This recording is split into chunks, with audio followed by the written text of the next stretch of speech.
जी। Okay sir. हाँ, बिल्कुल sir. और ये जिनकी कॉपी है वो है क्या अभी? जी सर मैं हूँ। जी। क्या नाम हुआ आपका? मेरा नाम चंद्रशेखर है सर। ओके, चंद्रशेखर। तो ये कौन सा अटेम्प्ट था आपका? एक्चुअली सर ये मेरा 67 से मैं दे रहा हूँ। हम्म। तो मैंने 67 भी मेंस लिखा था। मतलब हम्म। ऑप्शन में मार्क्स ही नहीं मिला, पता नहीं कैसे चेक किया।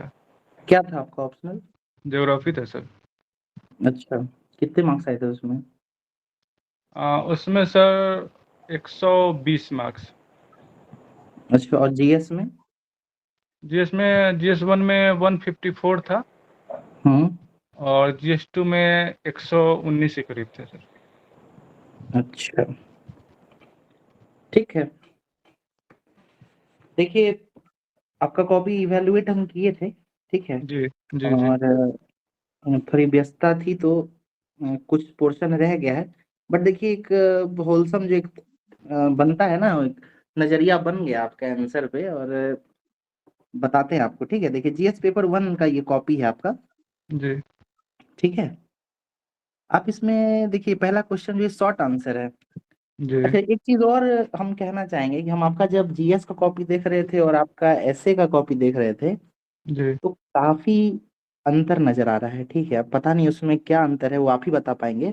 जी एसए का कॉपी आप जब लिख रहे हैं तो उसमें काफी अच्छा अप्रोच है आपका, ठीक है। जी। लेकिन जब आप जीएस लिखते हैं तो जीएस के आंसर में, है ना, थोड़ा खटकता है ना। जितना डेप्थ नॉलेज आपका है आंसर में, जो फैक्ट्स आप डालते हैं वो काफी अच्छा लगता है। लेकिन वो कहीं कहीं पे ना बहुत मतलब होता है ना, उस सर मैं तरीके से। इसमें ये बताना चाहता हूँ सर, ये जीएस 1 जो है ना, तो हम्म। पिछले बार एक्चुअली मेरा स्टेट पूरा सही था।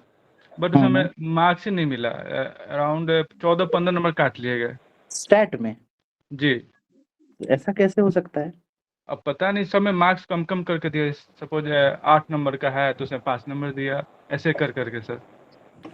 स्टैट में क्या इम्प्रूव किए आप इस बार? क्या अलग तो किए हैं फिर? इसमें तो मुझे लगा कि पिछली बार हो सकता है मैं शॉर्टकट बनाया था, इसलिए सोचा कि इस बार मतलब हम्म। पूरा डिटेल लिख के, और आप देखेंगे भी सर, तो पहले सबसे पहले स्टेट ही अप्रोच किया था सर। देखिए, हम जो है ना आपका स्टैट का ही कॉपी हम देखे देखे थे, तो हम आपको जी बताते, कुछ कुछ हम रिव्यू भी लिखे हैं, ठीक है।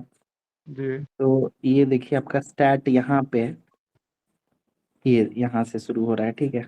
तो जी हम जो है कैलकुलेशन आपका आगे डिटेल में नहीं देखे हैं, ठीक है।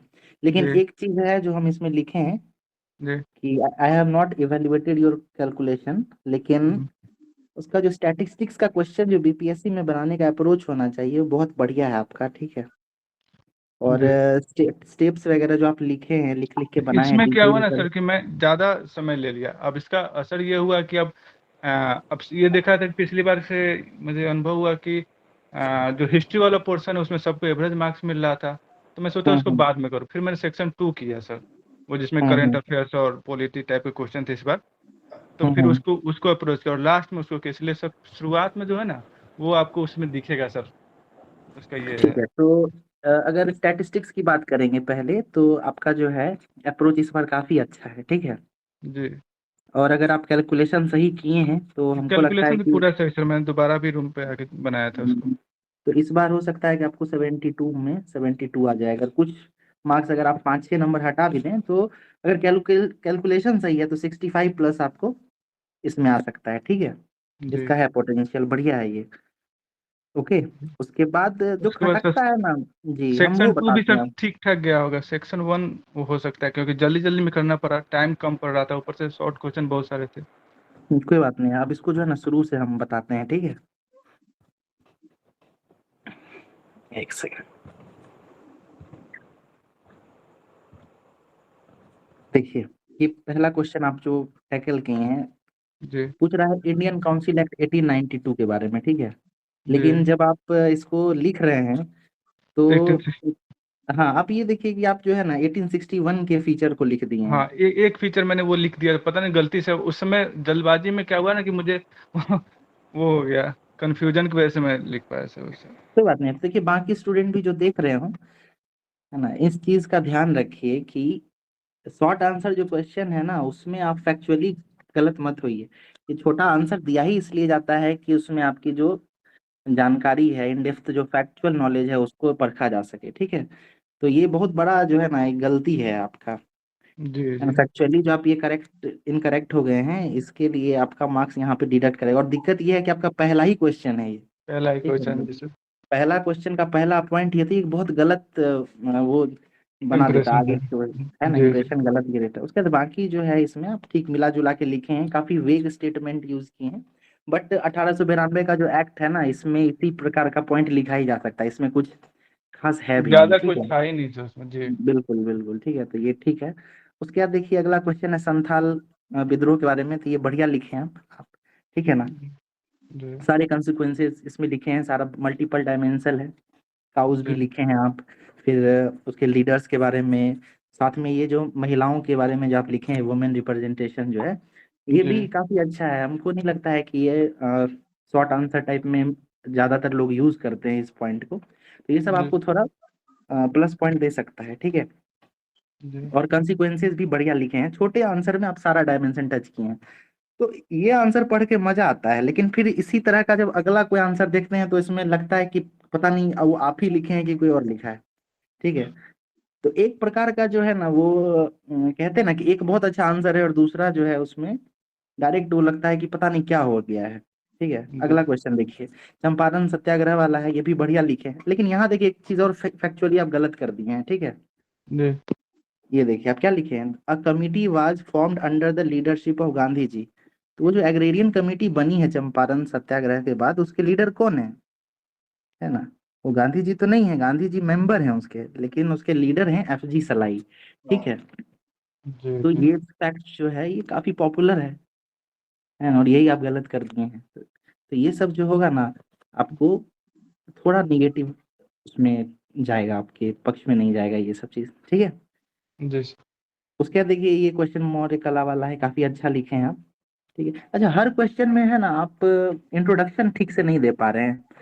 कई बार ऐसा लगता है देख के कि आप अपना जो नोट्स है जो आप मेंस के लिए तैयार किए होंगे उसको कॉपी करके पेस्ट कर रहे हैं, ठीक है। जी जब आंसर राइटिंग कर रहे हैं तो आपको एक प्रॉपर इंट्रोडक्शन देना चाहिए। इंट्रोडक्शन क्या होता है कि आप उस आंसर के बारे में जो कुछ भी लिखना चाहते हैं उसका जी एक संक्षिप्त ब्यौरा होना चाहिए ना। जैसे जी आपका नाम क्या है, चंद्रशेखर जी जी। तो चंद्रशेखर जी क्या है कि हम लोग तो पहली बार बात कर रहे हैं, ठीक है। जी तो अब क्या होगा कि अगर हम आपसे जानना चाहेंगे आपके बारे में, तो आप अपने बारे में कुछ शॉर्ट में कुछ तो बताएंगे ना अपनी विशेषताओं के बारे में।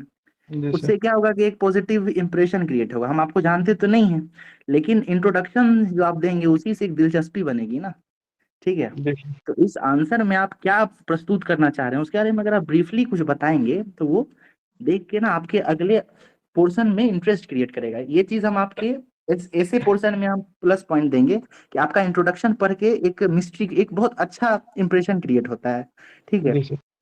सर और यही यही बता रहा देखिए, था सर, इसमें ना टाइम कांस्टेंट की वजह से ये सब हुआ है। क्योंकि इस टाइम में बहुत ज़्यादा हम टाइम ले लिए थे, क्योंकि पिछले बार का जो डर था ना कि सर कि उसमें ना मार्क्स जाना चाहिए, उसमें सॉलिड मार्क्स आने चाहिए, तो उसका हम्म। असर सबसे लास्ट में इसको अटेम्प्ट किए, इसलिए ऐसा गया सर। इसका सेक्शन 2 देखिए सर, उसको बताइए सर एवेल्यूट। ये तो मतलब मैं भी मानता हूँ कि मतलब जैसे तैसे लिख दिया टाइम कांस्टेंट की वजह से सर। कोई बात नहीं, ठीक है। जैसे देखिए पिक्टोरियल रिप्रेजेंटेशन जो है ये काफी अच्छा किए हैं आप, ठीक ना। जी सर। उसके बाद पिलर और फोक आर्ट ये सब सही है, मैप वगैरह भी बना रहे हैं, अच्छा है। फिर ये केक पेंटिंग वाला क्वेश्चन है, ये हम कहेंगे थोड़ा बाउंसर टाइप का क्वेश्चन था, लेकिन इसको भी आप काफी अच्छे से टैकल किए हैं, ठीक है। तो प्रेजेंस ऑफ माइंड भी बढ़िया आपका दिखता है कभी कभी। एक चीज और है कि आपका जो राइटिंग है ना, वो अभी तो आप क्लियर कर दिए हैं कि काफी तेजी में लिखे हैं आप, तो वो कई जी बार सर। क्लियर नहीं हो पाता है ना।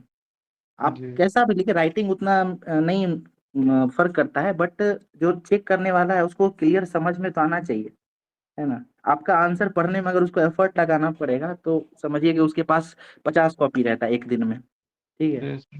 तो हैंड राइटिंग क्या का पता, तो सर मानेंगे, हैंड राइटिंग उतना अच्छा है ही नहीं मेरा। नहीं देखिए हैंड राइटिंग ना बहुत मायने नहीं रखती है, बाकी सब लोगों को भी हम कहना चाहेंगे। लेकिन आपका राइटिंग जो है ना वो पढ़ने में आना चाहिए। ऐसा ना हो कि हम एक वर्ड पढ़े और हमको फिर से पढ़ना पड़े कि क्या लिखा गया है, ठीक है। तो यहाँ पे क्या होगा ना, एक प्रकार का जब वो गुस्सा क्रिएट होगा आपके कॉपी को लेके, तो आपके मार्क्स में झलकने लगेगा।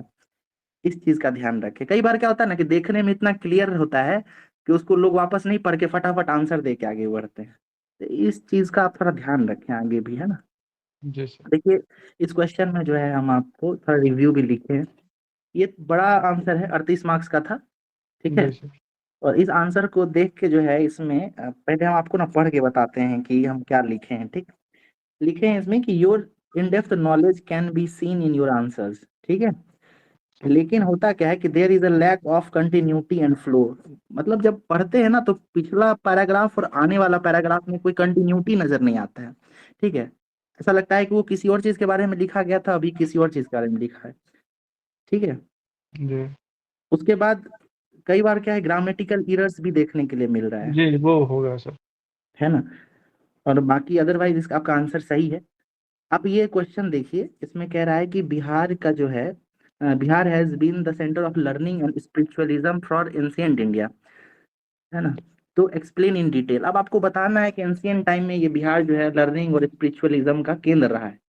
तो आप जो है इसको जब लिख रहे हैं ना तो ऐसा लग रहा है कि एकदम होलसम आंसर लिख रहे हैं, ठीक है। 38 नंबर का क्वेश्चन है और वेग वेग स्टेटमेंट यूज कर दिए हैं, जी जबकि सर। इसको बहुत अच्छे से टैकल किया जा सकता था। आप इसको दो भाग में बांट देते, लर्निंग को अलग बांट देते, स्पिरिचुअलिज्म को अलग बांटते, ठीक है। जी जी फिर सर। लर्निंग के बारे में आप नालंदा है, विक्रमशिला है, फिर देखिए बंगाल भी तभी हमारे हिस्से में ही था, जी सर। वहां पे भी बांग्लादेश में भी एक बनाया गया था, ठीक है, यूनिवर्सिटी तरह टाइप का। तो इन सब चीजों को आप लर्निंग में यूज करते, फिर कुछ फैक्ट्स डालते उसके साथ जोड़ के। फिर स्पिरिचुअलिज्म में जाते तो बुद्धिज्म, जैनिज्म, आजीवक, वेद, है ना, ये सब को जी जोड़ते हैं। फिर कंटिन्यूटी में आप भक्ति आंदोलन, सूफी आंदोलन को भी लिखते हैं। लेकिन देखिए गौर कीजिएगा कि इसमें सिर्फ एंशियंट टाइम बोला गया है, तो एंशियंट टाइम में भक्ति सूफी आ सकता है।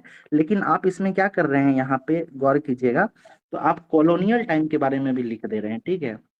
कॉलोनियल टाइम के बारे में इस क्वेश्चन में ये इररिलेवेंट पार्ट है।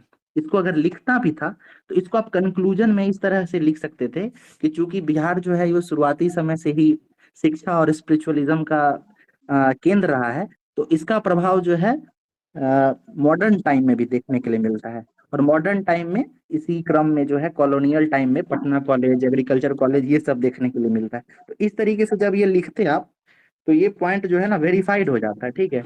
लेकिन आप इसको कंक्लूजन से पहले ही लिख दिए हैं तो ये थोड़ा सा इरिलेवेंट लग रहा है, ठीक है।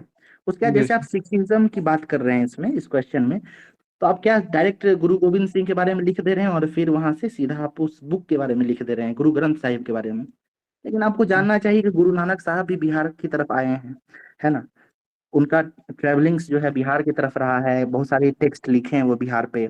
उसके बाद गुरु तेग बहादुर जो थे वो बिहार से होते हुए गए हैं आसाम की तरफ, ठीक है। जी सर। तो इन चीजों को, स्पिरिचुअलिज्म में इन चीजों को तो आपको लिखना चाहिए था। तो ये शॉर्ट में निकल गए हैं ये लिख के, ये सब जो है ना थोड़ा आप डेप्थ में लिख सकते थे ये सब, ठीक जी सर। है ना। तो ये क्वेश्चन जो था इसको एंशियंट पीरियड में फोकस करके लिखना चाहिए था। बाकी आपका अप्रोच बहुत बढ़िया है, ठीक है। आपका जो नॉलेज है ना वो दिखता है आपके आंसर में, बट वही एक वो सुसंगठित नहीं होता है, एक बिखरा बिखरा फ्री, सर। बिल्कुल बिखरा बिखरा लगता है ना, ये थोड़ा चुभता है कि नहीं। आप जी इस सर। पे थोड़ा सा वर्क करेंगे तो हमको लगता है कि काफी अच्छा आपका इम्प्रूवमेंट रहेगा, ठीक है। खाली नहीं बाकी छोड़ना बढ़िया। चाहिए था पेज, जो खाली छूटा हुआ है इसका। पेज भी खाली छूटा है थोड़ा, बट ठीक है। अच्छा, वही बताया ना सर, टाइम कांस्टेंट की वजह से बहुत तेजी में लिख के, मतलब वो समझिए अच्छा कि ऐसे। चलिए आप देखिए ये थर्ड क्वेश्चन देखते हैं। तो इसमें क्या कह रहा है, critically examine the contribution of moderate phase, ठीक है, नेशनल इंडियन कांग्रेस का। अब आप जब अपना आंसर देखिए जो आप शुरू कर रहे हैं, ऐसा लग ही नहीं रहा है आप इसमें इंट्रोडक्शन लिखे ही नहीं है, ठीक है। जी देखिए इसमें हम लिखे भी हैं कि you should write a brief introduction related to the question. तो क्वेश्चन से रिलेटेड होना चाहिए, आप इंट्रोडक्शन लिख ही नहीं रहे हैं। ऐसा लग रहा है कि आप अपने कॉपी में कोई नोट्स बनाए थे मेंस के लिए और वही लिख दे रहे हैं कि कांग्रेस का गठन 1885 में हुआ, फिर 3 फेज लिख दे रहे हैं इस तरीके से। 38 नंबर का क्वेश्चन इसे नहीं शुरू होना चाहिए, है ना। इसको आप बहुत बेहतरीन तरीके से, कहते हैं ना, जलेबी की तरह आप लिख सकते थे कि 1857 की क्रांति के बाद जो है भारत में एक सुसंगठित है ना संगठन की जरूरत थी। और इसी क्रम में जो है बहुत सारे संगठन बने, 2-3 संगठन का नाम दे देते, इंडियन एसोसिएशन, जमींदारी एसोसिएशन, है ना। और इन्हीं सब के क्रम में जो है इंडियन नेशनल कांग्रेस बनता है, समझ रहे हैं। तो इस वही तरह ना, क्या होता है। वो होता है ना पैनिक बटन ऑन, वही हो गया था बिल्कुल, मेरा। कोई बहुत बात। अब तेजी से। देखिए इस क्वेश्चन में, देखिए क्वेश्चन को आप डिवाइड करें, किस तरह डिवाइड होता है। देखिए पहला तो वर्ड इसमें कह रहा है क्रिटिकली, सॉरी एक सेकंड,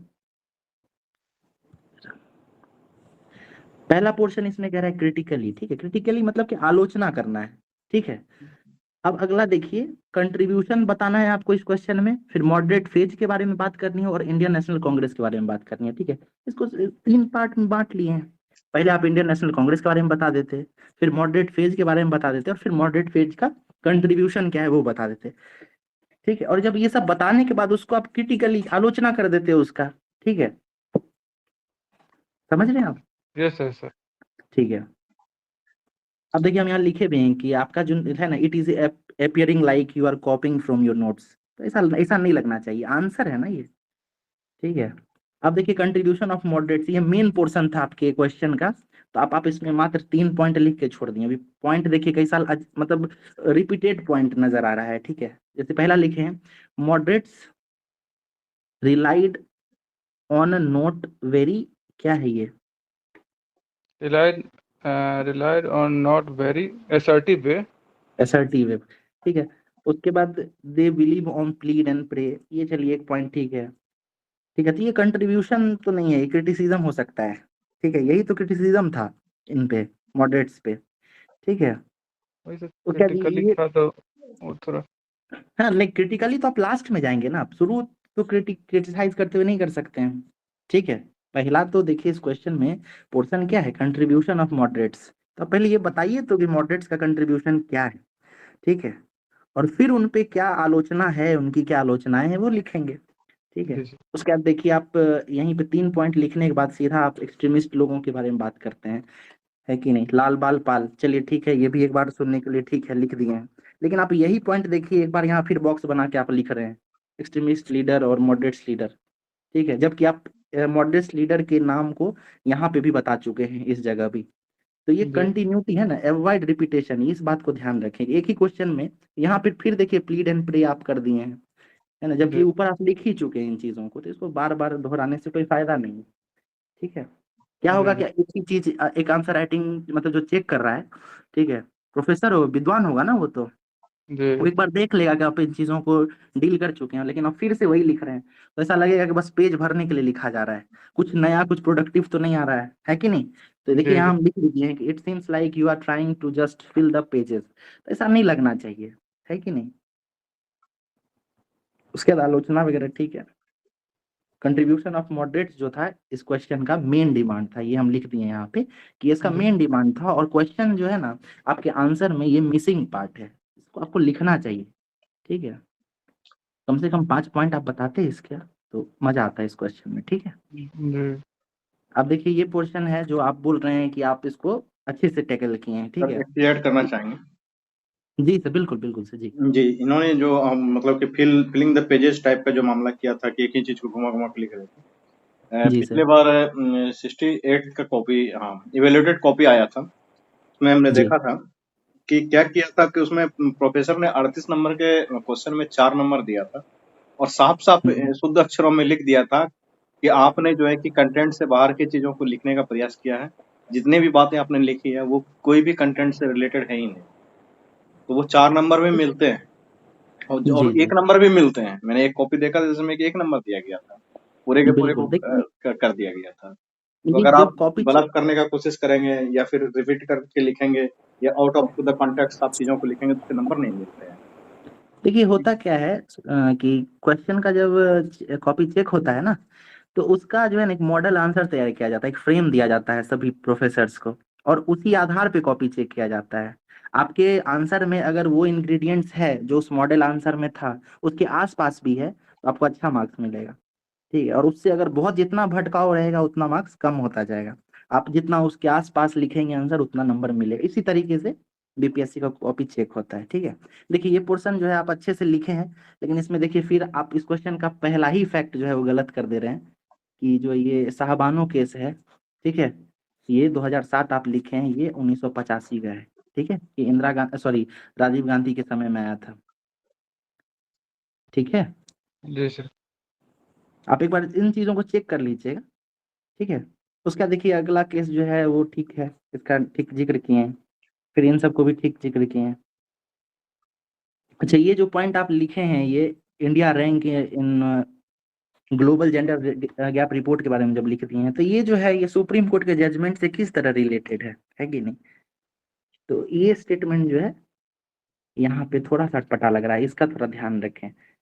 इस शॉर्ट आंसर है ना, इसमें आप फैक्चुअली भी लिखते चले जाते हैं, जिससे आप लिखे हैं ये काफी अच्छा है। तो इसमें इस तरह का पॉइंट जो है ना वो थोड़ा अटपटा लगेगा। हाँ, ये हो सकता था कि आप इसको कंक्लूजन में यूज कर सकते थे, है ना, कि सुप्रीम कोर्ट के इन्हीं कदमों से जो है जेंडर इक्वालिटी में भारत की स्थिति अच्छी हुई है।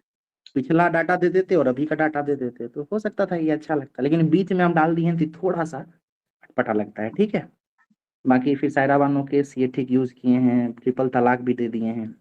अच्छा, इसमें जो है क्वेश्चन में आप गौर कीजिए, कह रहा है कि किस तरह से स्टीरियोटाइप को तोड़ने में मदद किया है। ठीक है, तो इसमें आप कुछ पॉइंट ये दे सकते थे, जैसे equal pay for equal work जो है ये सुप्रीम कोर्ट में जजमेंट चल रहा है उसका। ठीक है, काफी काफी चर्चित है, ये विशाखा गाइडलाइन है, ये सुप्रीम कोर्ट के द्वारा दिया गया था। ये पॉइंट ये सब जो डालते हैं ना विशाखा गाइडलाइन वगैरह, तो डायरेक्ट बूस्ट करता आपके आंसर को। ठीक है, जी इसको तो लाया ही गया था, स्टीरियोटाइप और महिलाओं के साथ जो भेदभाव हो रहा था ऑफ वर्क प्लेस पे, तो उन्हीं सब को देखते हुए लाया गया था। तो ये सब डालते तो बहुत अच्छा लगता। ठीक, उसके बाद देखिए अगला क्वेश्चन है, तो इसमें भी शुरू किया आप, देखिए भारतीय न्याय सुरक्षा संहिता 2023 है ना, will replace code of criminal procedure 1973। चलिए ये ठीक है। ठीक है, अभी अगला लाइन आप देखिए क्या लिखे हैं, that is BNSS will replace CrPC 1973। इसका क्या जरूरत है यहाँ पे? क्या आप ऊपर जो लिखे हैं वो कॉपी चेक करने वाले को नहीं समझ में आ रहा? ऐसा तो नहीं है कि आप इसको उर्दू में लिख दिए हैं, है कि नहीं? तो इस रिपीटेशन का क्या जरूरत है? ये आपको समझ रहे कितना निगेटिव इम्पैक्ट देगा, है ना। उसका ठीक है, मेरिट लिखे हैं आप, बढ़िया है। फिर अगला पॉइंट भी, ये सब भी ठीक है। सेडिशन को डिफाइन करता है, ये भी ठीक है। अच्छा, ये देखिए डिफिनीशन ऑफ टेररिज्म, ये पॉइंट जो आप लिखे हैं ये अपने आप में ना कुछ मतलब क्या क्लियर नहीं हो पा रहा है। आप क्या लिखे हैं, terrorism is defined as public order और सॉवरेनिटी। ये क्या है, इसका क्या मतलब हुआ? इसको आप क्लियर तो कीजिए कि पब्लिक ऑर्डर और सॉवरेनिटी टेररिज्म हो गया, है ना, आप समझ रहे हैं? जी जी इसको थोड़ा क्लियरिटी होना चाहिए इसमें, है ना। और hence it will bring more transparency वगैरह, ठीक है, इसको थोड़ा और अच्छे से आप कंक्लूड कर सकते थे।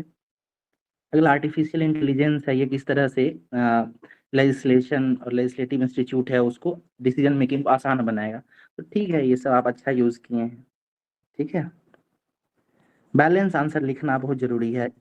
अब इस ये क्यों लिखा गया ये पॉइंट ये समझिए, कि आप जब अपना आंसर लिख रहे हैं तो उसमें एक पॉइंट पॉजिटिव दे रहे हैं, दो तीन पॉइंट निगेटिव दे रहे हैं। ठीक है, और देने के बाद आप डायरेक्ट लिख रहे हैं कि देयरफॉर, ये जुडिशियस क्या यूज है, of judicious is use. Very important. ठीक है, तो इसको जो है ना थोड़ा बैलेंस करके लिखें आप, क्योंकि अब देखिए एआई तो अभी दुनिया के क्या कहते हैं नई शुरुआत है ना, फ्यूचरिस्टिक अप्रोच इस पे होना चाहिए। तो आप इसको है ना पॉजिटिव मोड पे छोड़ते हैं, है कि नहीं, तो ये आंसर और मजेदार होता कि आप लिखते कि इन चुनौतियों के बावजूद जो है एआई लेजिस्लेटिव जो मामले हैं उसमें आने वाले समय में क्रांतिकारी भूमिका अदा कर सकती है। ठीक है, ये कंक्लूड कर देते हैं इस लाइन से, तो ये मतलब क्या थे, गदगद हो जाता है ये सब चीज। ठीक है, अच्छा ये देखिए ये क्वेश्चन जो है इसमें हम आपको लिख दिए हैं कि गुड प्रेजेंस ऑफ माइंड। कारण ये है कि ये जो क्वेश्चन है ना ग्लोबल वेज रिपोर्ट, हमारे जी बहुत सारे साथी हैं और बहुत सारे लोग हैं जो बहुत सारे स्टूडेंट भी हैं जो ये क्वेश्चन जब लिख रहे थे उनको लग रहा था ये कहाँ से पूछ दिया अचानक।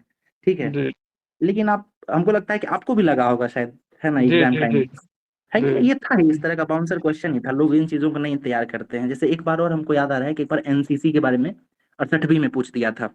ठीक है, तो जी ये सब क्वेश्चन देखिए अचानक जो क्वेश्चन पूछा गया है आप उसको किस तरह टैकल करते हैं, यही तो कला है ना। आप जब ऑफिसर बनेंगे तो आपको कोई भी समस्या है वो ऐसा तो नहीं होगा कि रोज जाना पहचाना समस्या मिलेगा, हर दिन कोई कुछ ना कुछ नया मिलेगा आपको, है कि नहीं? तो इसी तरह जी ये क्वेश्चन कुछ नया है और आप देखो इसको सही तरीके से डील कर रहे हैं, अच्छा लग रहा है देखे। हाँ, ये है कि कुछ पॉइंट कम लिखे हैं, शॉर्ट में निपटा दें, इसको थोड़ा डिफाइन कर देते तो और मजा आता, इसके बारे बाकी में सब सर कुछ ठीक। आइडिया था ही नहीं सर, ये तो बस ऐसे ही लिख दिए। हाँ हाँ, जैसे मतलब देखिए ये वेज पता था आप, कि आईएलओ जारी करती है, उसके बाद पैरामीटर उसका मालूम ही नहीं था, बस जो जैसे था वर्किंग समझ। वर्किंग आवर लिखे हैं ना, अब इसी में जी ये लिख देते कि एक दिन में 8 घंटा जो है वर्किंग आवर है, एक वीक में 48, है कि नहीं? 2 पॉइंट हो गया ना इसका, इसको लिखने में ज्यादा समय नहीं लगा, है कि नहीं?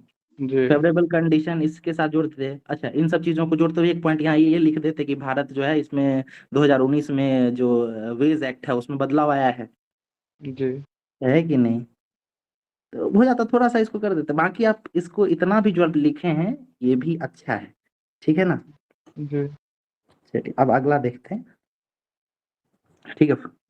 फॉरेन ट्रेड पॉलिसी, तो इसमें भी लग रहा था कि आपको जो है इसको भी बना के लिखे हैं, बट ये भी अच्छा है, ठीक है। इसका मेन प्रोविजन जो है ना वो हम बता देते हैं आपको। अच्छा, एक चीज और गौर कीजिएगा, रुपेश सर भी होंगे तो इसको सर बताएंगे कि जो फ्री ट्रेड एग्रीमेंट हुआ है ना वो यूनाइटेड किंगडम के साथ जो है वो डील साइन हो चुका है क्या, या अभी है ही वो सर। अंडर वे था शायद उस टाइम सर। हाँ, तो उसको जो है ना आपको उस तरीके से लिखना चाहिए कि अंडर वे ही। लिखा हुआ था process of FTA under way. अच्छा, ओके ओके, ठीक है ठीक है जी ठीक है। अच्छा, ये देखिए इसमें जो नया फॉरेन ट्रेड पॉलिसी है उसका सबसे इम्पोर्टेंट पॉइंट क्या है कि इसका जो है ना कोई एंड डेट नहीं बताया गया है ना। आप गौर करेंगे कि जितनी भी पॉलिसीज आती है ना उसको कुछ टाइम पीरियड के लिए लाया जाता है, उसमें लिखा रहता है कि ये इस वर्ष से इस वर्ष तक है, ठीक है।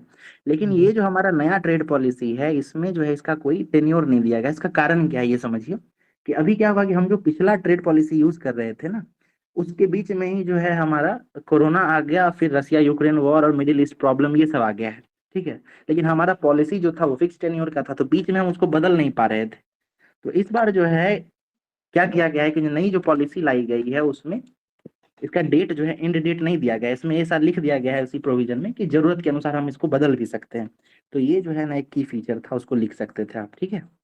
जी बाकी ये पॉइंट सब आप ठीक लिखे हैं, ऐसा लग रहा है थोड़ा वेग है बट ठीक है, मेंस में ऐसा चलता है। अब कोई अचानक ही कोई नया टाइप का क्वेश्चन आ जाए, कोई बाउंसर आ जाए तो लोग ऐसे ही लिखेंगे ना, ठीक है। जी सर। और इन्हीं इन्हीं क्वेश्चंस को आप किस तरीके से नचा के घुमा के लिखते हैं, यही तो कला है आंसर राइटिंग की, ठीक है। हम लोग जब प्रैक्टिस भी करते हैं या कराते हैं, है ना, रुपेश सर जब इस पे काम करते हैं तो आपको इन चीजों के लिए इतना तैयार कर दिया जाता है कि ऐसे ही क्वेश्चन जो है ना आपको और मजा ही आएगा इस प्रकार का क्वेश्चन लिखने में, है ना। बाउंसर टाइप का जो क्वेश्चन आएगा ना उसको लिखने के लिए आप पारंगत हो जाएंगे, ठीक है। जी सर। चलिए अगला देखते हैं, G20 पे है ये क्वेश्चन, ठीक है। अच्छा, इसमें भी मजेदार बात क्या है, आप देखिए ये पेज देखिए पहले, ठीक है। पेज का साइज देख रहे हैं आप, और पेज के जी साइज में जो आप पिक्टोरियल रिप्रेजेंटेशन किए हैं ये गौर कीजिए। तो पिक्टोरियल जी रिप्रेजेंटेशन तो सही है लेकिन ऐसा ना लगना चाहिए, वो फेक नहीं होना चाहिए। फेक इट लग रहा है ना, ऐसा लग रहा है पेज भरने के लिए कर दिया गया है, ठीक है। इसको थोड़ा छोटा कर सकते हैं या उसको लिख सकते हैं, है ना। ये सोचिए ना कि 3 पॉइंट में लिखा जा सकता था ये चीज, और आप इसको इसको लिखने के लिए पूरा एक पेज यूज कर चुके हैं। तो ये कई बार क्या होता है ना कि ये जो कॉपी चेक करने वाले हैं, उनको चुभता है, वो दिख जाता है ना। सर, डाटा इजीली विजिबल हो इसलिए सर वैसा किया है सर। कभी कभी हाँ, नहीं पढ़ते, कम से कम एग्जामिनर मतलब सरसरी निगाह से भी देखे तो वो दिखे सर, इसलिए वैसा हम्म, किया था। ऐसा नहीं होता है ना। कॉपी चेक करने वाले हैं, आप गौर के जब आपका आंसर इवेलुएट होके आएगा ना तो आप देखिएगा कि वो ऐसे ऐसे ऐसे इस तरह करके किया हुआ रहता है, समझे। जी वो दिख जाता है कि हर एक लाइन पढ़ा गया है आपका। तो मतलब ठीक है, आप ये अच्छा किए हैं, बट इसको है ना मतलब हम ऐसे इन जनरल लिख दिए हैं ताकि आगे भी जी जी है ना आंसर, ठीक है। तो हम जी उसके लिए लिखें कि आप ऐसा ना लगे कि आप फेक कर रहे हैं ना चीजों को, ऐसा दिखा रहे हैं कि बहुत सारा हम लिख दिए हैं, ऐसा नहीं होना चाहिए, ठीक है। जी बाकी पॉइंट वगैरह ठीक है इसमें, ठीक है। जैसे ये पॉइंट जो है काफी बड़ा लिख दिए हैं तो आप इसको थोड़ा पॉइंट में छोटा कर सकते थे इस पैराग्राफ को, ठीक है। बात आप ठीक किए हैं बट इसको थोड़ा छोटा कर सकते हैं, ठीक है। सोलर अलायंस वाली जो बात आप लिखे हैं ये G20 और वसुधैव कुटुंबकम से कैसे जुड़ा है, ठीक है। एक टाइम के लिए वसुधैव कुटुंबकम से जुड़ा भी है, पर ये जो है G20 में से तो पुराना है ना ये, नहीं, उस पे ही इंडिया और बात हुआ था फ्रांस सर। 2016 का ही है ये, ठीक है। हाँ, जी उस पर बात हुआ था। चलिए ठीक है, उसको इस तरीके से आप जोड़ सकते थे, बट वो आपको क्लियर कर देना चाहिए, है ना, कि जी G20 में और इसमें इसका चर्चा हुआ है, ठीक है। जी ओके, ठीक है। उसके चैलेंजेस है, बैलेंसिंग एक्ट है, ठीक है। ये सब बढ़िया लिखे हैं आप, ठीक है। Possible solution. अब ये जब आप लिख रहे हैं ना क्वेश्चन का आंसर, तो क्वेश्चन आप देखिएगा कि उसमें कुछ और डिमांड कर रहा है, ठीक है। लेकिन आप जो है ना जो आंसर आप अपने दिमाग में पहले से तैयार कर चुके हैं, जी जो आपने घर पे प्रैक्टिस किया होगा, ऐसा लग रहा है कि आप वही लिखने की कोशिश कर रहे हैं, लेकिन क्वेश्चन का डिमांड कुछ और हो रहा है यहाँ पे, ठीक है। जी तो अब हम इसमें लिख दिए हैं कि write your answer according to the question और अवॉइड इररिलेवेंट पार्ट, ठीक है। हो जाता है कई बार ये चीजें, सबके साथ होती है कि हम लोग घर पे G20 अभी देखिए चर्चा में था, तो इसको हम लोगों ने कई बार तैयार किया था, ठीक है। जी तो हम लोग तैयार तो एक सुसज्जित तरीके से करते हैं, लेकिन एग्जामिनर जो है परीक्षा में कुछ और क्वेश्चन पूछ दे रहा है, तो आपको अपने आंसर को उस तरीके से घुमाने आना चाहिए, ठीक है। तो ये कला जो है प्रैक्टिस करते करते बनेगी, ठीक है ना। अगला क्वेश्चन है यूनिफॉर्म। देखिए आपके कॉपी का सबसे बेस्ट आंसर जो है ना, हमको ये लगा था, हम लिखे भी हैं, यूनिफॉर्म सिविल कोड वाला, ठीक है। एकदम बैलेंसिंग है आंसर आपका, मल्टीपल डायमेंशन टच किए हैं, फैक्चुअली भी करेक्ट है, बढ़िया लग रहा है पढ़ने में, ठीक है। जी तो इस तरीके का जो है ना डेप्थ आपका है। ये क्वेश्चन जब आप पर लिखे हैं ना, तो ये देख के मजा आता है पढ़ के। तो इस तरह का है, इस तरीके का ही आंसर हर क्वेश्चन में लिखने का कोशिश कीजिए, ठीक है। आप सोचिए कि आपका एक क्वेश्चन से तो आपको एग्जाम नहीं पास करेंगे ना, इसमें आप 38 नंबर है ना, बहुत अच्छा आपको मार्क्स मिलेगा ना, तो 22 से 25 इससे ज्यादा दे ही नहीं सकता है, ठीक है। जी मतलब 20 से 25 नंबर का ये इसमें है, मतलब क्षमता है इस आंसर में आपके। तो एक क्वेश्चन में 20 आ गया, बाकी में 10 12 15 आ रहा है, तो ये आपको फायदा नहीं करेगा ना। इससे अच्छा है कि आप एवरेज 17 बना के चलिए, 19 बना के चलिए, ठीक है। तो काफी फायदा करेगा। तो आप एक बैलेंस हर आंसर में इस तरीके की कोशिश कीजिए कि वो अप्रोच हो, ठीक है। जी सर। इसका पीडीएफ उस रुपेश सर को कह के देंगे, तो आपको भेज देंगे। तो कहीं कहीं हम जो टारगेट किए हैं वहाँ कहीं पे हम एक्स्ट्रा लिख दिए हैं, तो वो आपको ना आगे आने वाले एग्जामों में कुछ फायदा करेगा, ठीक है। जी सर। ये आंसर आपका बहुत अच्छा है, हम इसमें रिव्यू भी लिखे हैं, गुड आंसर सबसे बढ़िया हमको लगा ये। मल्टीपल डायमेंशन इसमें आप कवर किए हैं, और flow of answer is also great. मतलब पढ़ के क्या होता है ना कि एक सुर में पढ़ने में मजा आ रहा है कि नहीं। बाकी आंसर में क्या लगता है कि एक बार पढ़े फिर थोड़ा देर रुकने के बाद लग रहा है कि अरे ये क्या लिख दिए हैं, क्वेश्चन में ऐसा था क्या, ठीक है। तो इन चीजों से बचना है, थोड़ा अवॉइड करना है। बाकी ये देखिए जीएस वाला पोर्शन है आपका, सॉरी स्टैट वाला, तो इस पे तो पहले हम लोग बात कर ही चुके हैं कि आप बहुत अच्छा लिखे हैं। इसी जी तरीके से स्टैट बनाना है, हर चीज को आपको पहले सेंटेंस में बताना है, हर स्टेप का जिक्र करना है, फिर उसके साथ कैलकुलेशन करना है, ठीक है। तो ये बहुत अच्छा है। हमको लग रहा है कि आपका जो है इस बार स्टैट में अगर कैलकुलेशन सही होगा, तो वो आपको 70 72 इस तरह भी मार्क्स मिल सकता है, ठीक है। इसमें बहुत कम मार्क्स कटता है। हमको आश्चर्य हो रहा है कि आप कह रहे हैं कि पिछली बार आपका नंबर जो है सही कैलकुलेशन होने के बाद भी जी कटा है, कटा था सर। ठीक है। तो सर इसमें कितना एक्सपेक्ट किया जा सकता है मार्क्स? इसमें जो है ना एग्जैक्ट तो अब हम क्या कुछ कल्पना ही कर सकते हैं, ठीक है। जी जी तो आप जो है ना आप यहाँ क्या कहते 165 के अराउंड आप इस पे जो है ना कोशिश, मतलब एक बार देखिए हम और रुपेश सर जो है ना इस पे डिस्कस करेंगे, उसके बाद ही कुछ कहेंगे, ठीक है ना। बट आप समझिए ना कि तो 160 कंसीडरिंग 170। कि मतलब इसमें 65 ले लीजिए स्टैट पोर्शन में, जी और बाकी वो जो सेक्शन 1 तो बहुत बेकार लिखा था, हमको पहले से ही पता था। सेक्शन 2 नहीं, सर ऐसा आपके। ऐसा नहीं है, बेकार भी नहीं है, हम लोग इससे बहुत बेकार बेकार आंसर भी देखे हैं, ठीक है। और अच्छे मार्क्स आए हैं, तो आप घबराइए नहीं, है ना। हम लोग इस पे एक दिन और कभी बात करेंगे ना, तो आपको जी बताया जाएगा, ठीक है। जी सर। अभी बस देख लीजिए इवैल्यूएशन, बाकी आपका एक हम लोग ऐसे वाला था यूनिवर्स, ठीक है। और आप एकदम यूनिवर्स पे जब स्टिक हुए हैं, तो इतना मजा आ रहा है ना कि एक भी पॉइंट